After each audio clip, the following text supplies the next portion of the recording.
Welcome study Neeli চ্যানেলে। আমি নীলিমা আজকে তোমাদের করাবো ক্লাস 6 এর কোষে দেখি 9 অধ্যায়ের 7 8 আগের অঙ্কগুলি। তো 7 নম্বরের 1 অঙ্কটি লজেন্সের মধ্যে 3টি লজেন্স নিলাম, মোট লজেন্সের শতকরা কত লজেন্স নিলাম দেখি। শতকরা মানেই কত, 100 দিয়ে আমাকে করতে হবে। অঙ্কগুলি কি আমি এক এক নিয়মে না করে তৈরাসিক পদ্ধতি করতে হলে তোমাদের একটা জিনিস জানতে হবে, যে দুটি সম্পর্ক জানতে হবে। একটা হচ্ছে কি সরল সম্পর্ক, মানে সরল সম্পর্ক মানে একটি বাড়লে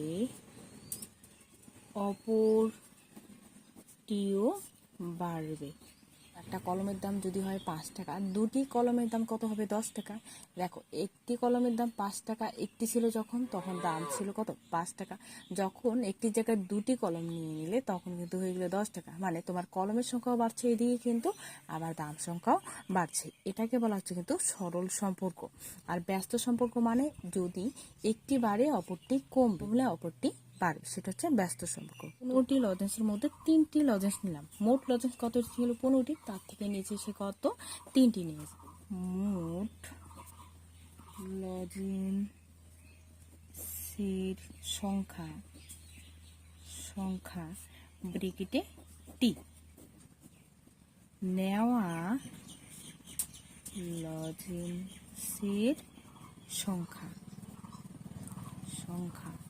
ব্র্যাকেটে মোট হচ্ছে আমার কত? 15টি লজেন্স থেকে সে নিয়েছে 3টি। শতকরা মানে কি 100টি থেকে সে কতটি লজেন্স নিয়েছে আমাকে সেটা বের করতে হবে। সুতরাং মোট লজেন্সের সংখ্যার সাথে নেওয়া লজেন্সের সংখ্যার কি সম্পর্কটা? মোট যে 15টি লজেন্স আছে সেখান থেকে 3টি লজেন্স নিয়েছে, তাহলে 100টি লজেন্স থেকে আরো কি বেশি লজেন্স নিবে। 15টি থেকে যদি তুমি 3টি নাও, 100টি থেকে আরো তুমি বেশি পরিমাণ লজেন্স নিবে। তাহলে কি লজেন্স সংখ্যা বেড়েছে, আবার তোমার লজেন্স নেওয়ার সংখ্যাও বাড়বে। তাহলে এটা কি সম্পর্ক? বলছি একটি বাড়লে অপরটি যদি বাড়ে সেটা হচ্ছে কি সরল সম্পর্ক। তাহলে এটা কি হবে? সরল সম্পর্ক। সমানুপাতিটি হলো, কি লিখবে? এটা প্রথমে, তারপরে অনুপাত চিহ্ন দিয়ে নিচেরটা, তারপরে সমানুপাতি চিহ্ন দিয়ে এটা, তারপরে অনুপাত চিহ্ন দিয়ে আবার কি এটাকে এক্স লিখে নিবে, এক্স। এবার সরল সম্পর্ক হলে কি হয়? এটার সাথে এটা গুণ হয় আর এটার সাথে এটা গুণ হয়। মানে প্রথম পদের সাথে চতুর্থ পদ আর দ্বিতীয় সাথে তৃতীয় পদের গুণ হয়। নির্ণীয় নেওয়া লজেন্সের সংখ্যা এক্স, এক্স এর সাথে কোনটা আছে? 15। তাহলে এটাকে কোথায় লিখবো? নিচে। আর এই দুটো কোথায় লিখবো? উপরে। 100 গুণ 3, 3 5 কত হয়? 15, আর 5 2 10 আর 0 0, মানে 5 করে 100 সমান সমান 20টি। তাহলে সুতরাং মোট লজেন্সের শতকরা 20% লজেন্স নিলাম। শতকরা কথাটি লিখবো না, কারণ শতকরার বদলে এখানে কি পার্সেন্টেজ দিয়েছে। 2 নম্বরে বলছে কি 24টি কুলের মধ্যে 6টি কুল পচে গেছে, মোট কুলের শতকরা কত কুল পচে গেছে দেখি। তাহলে মোট কুল কত? 24টির থেকে কতটি পচে গেছে? 6টি। তাহলে 100টির মধ্যে কতটি পচে গেছে সেটা বের করবো। মোট কুলের সংখ্যা ব্র্যাকেটে টি, পচে যাওয়া কুলের সংখ্যা ব্র্যাকেটে টি। 20টির মধ্যে কতটি কুল পচে গেছে? 6টি। তাহলে 100টির মধ্যে কত কুল পচে গেছে সেটা বের করব। তারা মোট কুলের সংখ্যার সাথে, এই লেখাগুলো কিন্তু উপরে এই দুটো থেকেই লিখছি, সাথে পৌঁছে যাওয়া কুলের সংখ্যার হার সম্পর্ক 24টিতে যদি তোমার 6টি কুল পচে 6টি কুলের মধ্যে আরো বেশি পচবে, সংখ্যা বাড়ছে মানে কি 25-এর সংখ্যাও বাড়বে, তাহলে এটা কি সম্পর্ক হবে? সরল সম্পর্ক। তাহলে এখানে লিখবো সরল সম্পর্ক। সম্পর্ক হলো সমানুপাতিটি হলো একই রকম উপরটার মতো লিখবো 24, প্রথমে এটা অনুপাত 100 সমানুপাত 6/x, এটা কি ধরে নিব? x। তাহলে সরল সম্পর্ক হলে কি পাশাপাশি এটার সাথে এটা গুণ হয় আর এটার সাথে তারা নির্ণীয় পৌঁছে যাওয়া কুলের সংখ্যা তো x এর সাথে কোনটা হবে? 24, আর এই দুটো কি পাশাপাশি গুণ হবে? 6। দেখো 6 দিয়ে 24 কাটতে পারি, 4 6 কত হয়? 24, আর 6কে 6, আর এদিকে 4 25 কত হয়? 100। তাহলে এখানে হবে কত আমার? 25টি। তাহলে মোট কুলের 25% কুল পৌঁছে গেছে। নাম্বারে আজ আমাদের ক্লাসে 7 জন ছাত্রছাত্রী অনুপস্থিত। ক্লাসে মোট ছাত্রছাত্রী 35 জন। আজ মোট ছাত্রছাত্রী শতকরা কতজন স্কুলে এসেছে হিসেব করি। মোট ছাত্রছাত্রীর সংখ্যা কত? 35 জন। 35 জন কত? 7 জন স্কুলে আসেনি। কতজন উপস্থিত ছিল? 35 জনের মধ্যে 7 জন ছিল না। 100 জনের মধ্যে কতজন আসেনি সেটা বের করলে আমরা কতজন স্কুলে এসেছিল সেটা পেয়ে যাব। সংখ্যা মোট ছাত্রীর সংখ্যা ব্রেকেটে কি জন লিখবো। ছাত্রীর সংখ্যা অনুপস্থিত ছাত্রছাত্রীর সংখ্যা ব্রেকেটে কি লিখবো? জন। জনের মধ্যে কতজন আসেনি? আমার 7 জন আসেনি। তাহলে 100 জনের মধ্যে কতজন আসেনি সেটা আমাকে বের করতে হবে। সুতরাং মোট ছাত্রছাত্রীর সংখ্যার সাথে অনুপস্থিত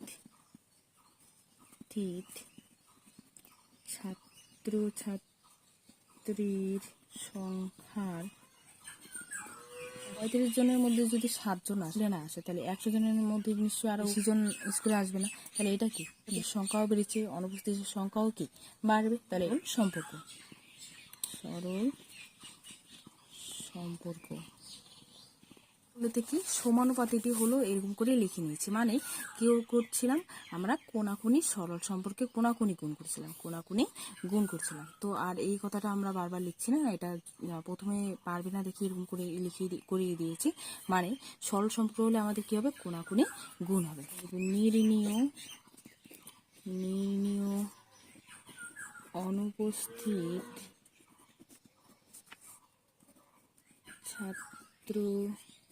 ছাত্রীর সংখ্যা কি দিব? এখানে 100 সাথে কত গুণ আছে? 7, আর এটা কি ধরে নেব আমরা? x, আর এখানে কি 35, তার সাথে হবে কত আমার? 35, আর উপরে হবে কত? 100 গুণন 7। 5 সাথে কত হয়? 35, আর 7কে 7, 5 20 কত হয়? 100। তাহলে কি হবে? 20 জন। এটা কি এসেছে আমাদের অনুপস্থিত ছাত্রছাত্রীর সংখ্যা। ছাত্রছাত্রীর শতকরা কতজন স্কুলে এসেছে মানে উপস্থিত ছিল কতজন সেটা।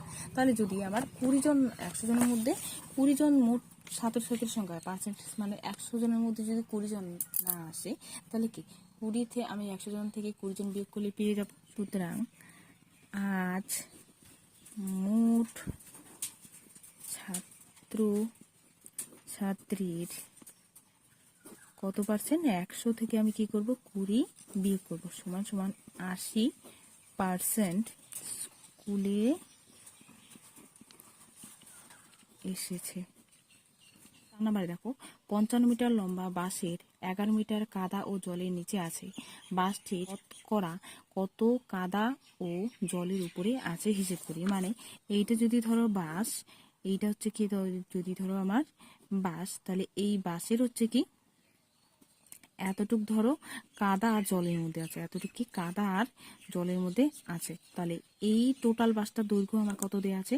55 মিটার। আর কাদা জলের মধ্যে কত আছে? আমার 11 মিটার। তাহলে এই যে এতটুক যে কত মিটার পার্সেন্টেজ যে কতটুকু উপরে আছে সেটা আমাকে বের করতে হবে। তাহলে কি করব? মোট বাসের পরিমাণ, মোট মিটার কাদা ও জলে থাকা বাসের পরিমাণ এটাকে লিখব মিটার। মোট বাসের পরিমাণ কত? 55 মিটার। আর তার মধ্যে কত মিটার কাদা চলে আছে? 11 মিটার। তাহলে 100 মিটার বাসের মধ্যে কতটুক জলের মধ্যে থাকবে সেটা আমাকে বের করতে হবে। মানে সুতরাং মোট বাসের পরিমাণের সাথে কাদা ও জলে থাকা বাসের পরিমাণের সম্পর্ক। মোট বাসের দৈর্ঘ্য 55 মিটারের মধ্যে যদি 11 মিটার কাদা জলে থাকে, তাহলে 100 মিটার মোট বাসের দৈর্ঘ্যের মধ্যে কি আরো বেশি পরিমাণ কাদা জলে থাকবে? তাহলে কি সম্পর্ক হবে? মোট বাসের দৈর্ঘ্যের পরিমাণও বেড়েছে, তার মানে কাদা জলে থাকার পরিমাণে বাসের পরিমাণ বাড়বে। তাহলে কি হচ্ছে? সরল সম্পর্ক।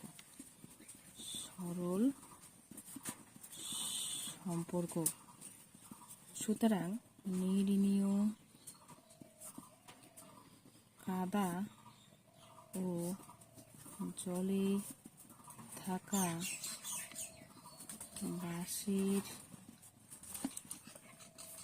বাসের পরিমাণ কি এক্স, এখানে জায়গা মানে এখানে করছি। সরল সম্পর্ক হয় কি? কোনাকুনি গুণ হয়। তাহলে এক্স এর সাথে কি 55 হবে নিচে, আর কোনাকুনি কি 100 সাথে কি হবে? কোনাকুনি তোমার 11 গুণ। তাহলে লিখবে 100 গুণ 11। দেখো 5 11 কত হয়? 55, 11 কে 11, 5 20 100, তাহলে কি 20 মিটার। তাহলে যে বাসটি শতকরা কত কাদা ও জলের উপরে আছে হিসেব করে, তাহলে এটা নিচে যেহেতু আছে শতকরা মানে 100-র মধ্যে 20 মিটার কাদা জলের নিচে আছে, এটা থেকে 20 মিটার বিয়োগ করে দিব। তাহলে এখানে লিখব সুতরাং বাসটির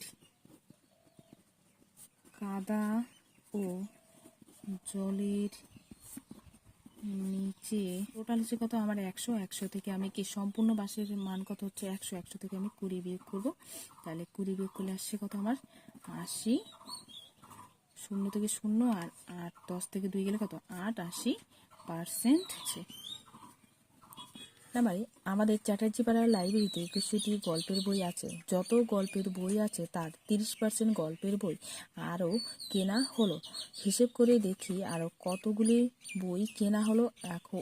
এখন লাইব্রেরিতে মোট গল্পের বই কতগুলি হলো? ছিল আগে ধরো 100টি গল্পের বই ছিল, সেখান থেকে এখন আরও 130টি করা হলো। মানে আরও 30টি গল্পের বই, 100টির মধ্যে 30টি গল্পের বই কেনা হলো। এবার 21টি থেকে মধ্যে কতটি বই কিনা হলো সেটা আমাকে বের করতে হবে। এবার মোট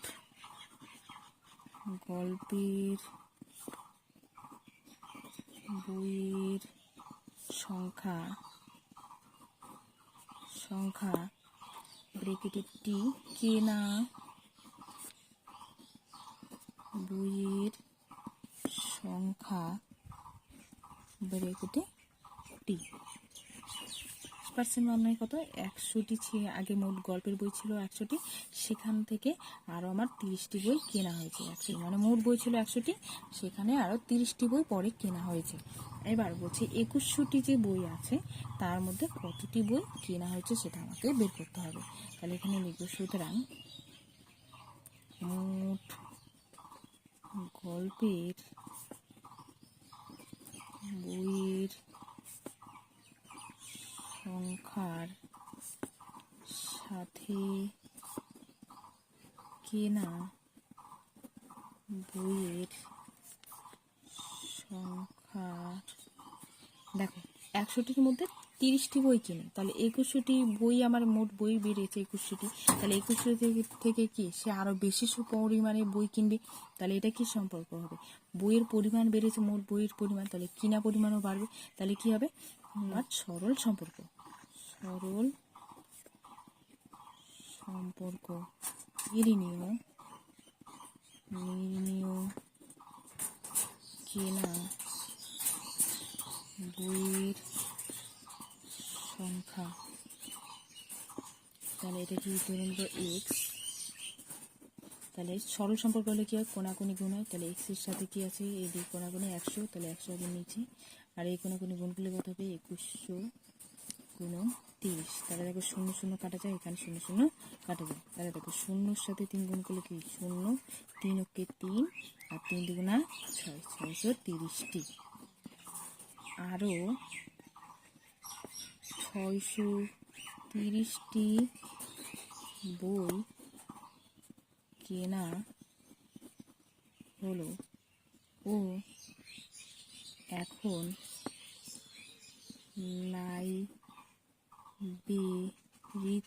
লাইব্রেরিতে মোট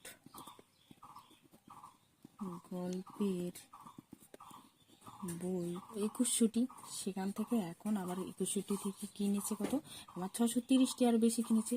মোট বই ছিল 2100টি, সেখান থেকে আরো কে পরে বই কিনা হয় 630টি, মানে লাইব্রেরিতে 21টি বই ছিল, পরে আরো 630টি বই কিনা হয়, তাহলে এখন মোট বই কত আছে? এই দুটোকে আমরা যোগ করে দিব, তাহলে 2100 যোগ 630, তাহলে দেখো 0 0 কি যোগ করলে 0 আসবে, 3-এর সাথে 0 যোগ করলে কত? 3, 6 আর 1 কত হয়? 7, আর 2-এ 2, এত